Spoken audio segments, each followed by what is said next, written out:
वापिस दो, वापिस दो, वापिस दो, डोगरा रियासत वापिस दो,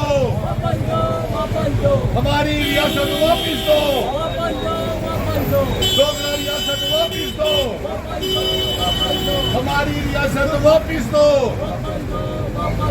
डोगरा रियासत वापिस दो, डोगरा रियासत वापिस दो, हमारी रियासत वापिस दो, आर्टिकल 370 वापिस दो, डोगरा रियासत वापिस दो,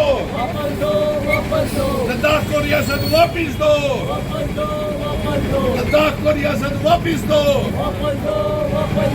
आर्टिकल 370 वापिस दो,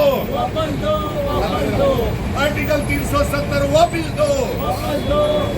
प्रधानमंत्री की रियासत के दर्जे का बिल लाओ, बिल लाओ, बिल लाओ, पार्लियामेंट में रियासत के दर्जे का बिल लाओ, रियासत के दर्जे का बिल लाओ। आज हम सभी यहाँ इकट्ठे हो करके जानीपुर हाईकोर्ट रोड के ऊपर ये प्रदर्शन कर रहे हैं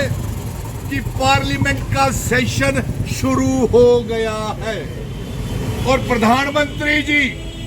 होम मिनिस्टर अमित शाह साहब, नरेंद्र मोदी जी,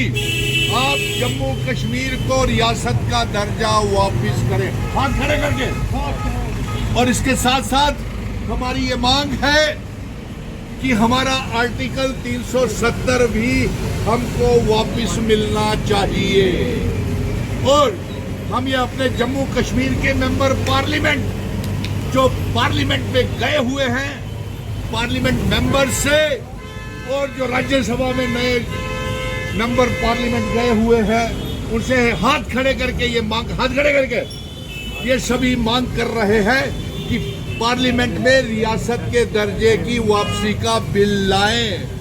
आर्टिकल 370 की वापसी का बिल लाएं और जम्मू कश्मीर के साथ साथ लद्दाख को भी रियासत के दर्जे का बिल पास करें। और यही नहीं, पीओके गिलगित बल्तिस्तान को भी जम्मू कश्मीर रियासत का हिस्सा बनाया जाए। इसी बात को लेकर के हम सभी यहाँ पे प्रोटेस्ट कर रहे हैं और ये मांग कर रहे हैं, पीओके गिलगित बल्तिस्तान आजाद करो, आजाद करो, आजाद, पीओके गिलगित बल्तिस्तान आजाद करो, पीओके गिलगित बल्तिस्तान को आजाद करो, आर्टिकल 370 वापिस दो, डोगरा रियासत वापिस दो। और आज प्रधानमंत्री जी सैकड़ों की तादाद में जम्मू जानीपुर हाईकोर्ट रोड के ऊपर यहाँ पे सभी लोग प्रदर्शन कर रहे हैं कि डोगरा रियासत, हमारा आर्टिकल 370 वापिस किया जाए। अगर ये नहीं हुआ तो हम आने वाले दिनों में बहुत बड़े लेवल के ऊपर, बहुत बड़े स्तर के ऊपर रियासत के दर्जे की वापसी को लेकर के जन आंदोलन शुरू कर रहे हैं।